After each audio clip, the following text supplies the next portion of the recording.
આજકાલ આવા કિસ્સા ખૂબ વધી ગયા છે કે 30-35 વર્ષની જવાન છોકરીઓના લગ્ન થતા જ નથી.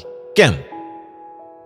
તો વાત એમ કે એક 24 વર્ષની છોકરીના બાપ પાસે તેના નજીકનો સગો માગું લઈને આવ્યો અને એમને કીધું કે છોકરો શહેરમાં રહે છે, સુંદર છે અને સારો વ્યવહાર પણ છે અને તેમનું ખાનદાન પણ સારું રૂપિયાવાળું છે અને તેની ઉંમર 25 વર્ષની છે. છોકરીનો બાપ બોલ્યો કે કેટલું કમાય છે?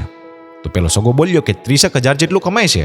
આ સાંભળી અને છોકરીનો બાપ પાછો બોલ્યો કે શહેરમાં 30,000નું શું આવે અને એમનો પરિવાર રૂપિયાવાળો હોય તો શું, છોકરો શું કમાય છે એ જોવાનું હોય.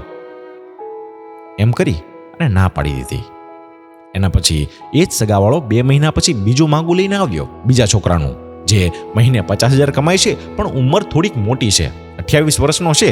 તો છોકરીનો બાપ પાછો બોલ્યો કે 50,000માં પણ શું થાય, 1 BHK મકાન પણ ના ખરીદી શકે. એમ કરી અને બીજા છોકરાને પણ ના પાડી દીધી. પછી તેના એ જ સગાએ માગું લાવવાનું બંધ કરી દીધું. એના 5-1 વર્ષ થઈ ગયા અને પછી એના બાપે કોઈ ભાંજગડિયાને કીધું કે છોકરી માટે કોઈ સારો છોકરો હોય ને તો અમને સીંધજો. તો ભાંજગડિયો એક માગું લઈને આવ્યો. છોકરો સારો છે પણ જાડો છે અને માથે ટાલ છે અને દેખાવમાં પણ સારો છે અને મહિને લાખેક રૂપિયા કમાય છે પણ ઉંમર એની 35 વર્ષની છે.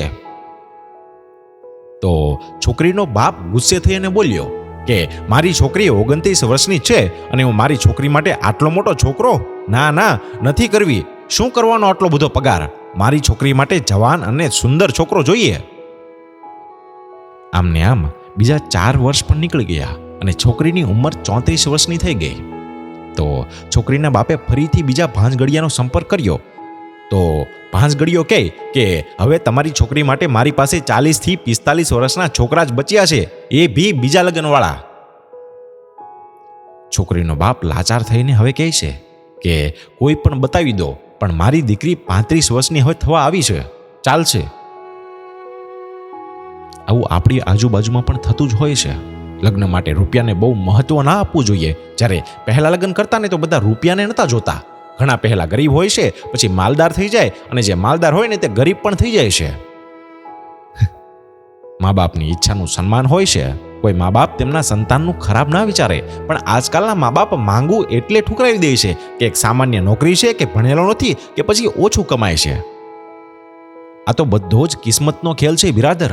લગ્ન પછી રૂપિયા આવી જાય છે અને નોકરી પણ મળી જાય છે અને ધંધો પણ ચાલી જાય છે, પણ ઉંમર અને જવાની પાછી નથી આવતી. દહેજ લેવાની લાલચ અને દેખાવ કરવાની લાલચ એ જીવન જીવવાનો તરીકો નથી.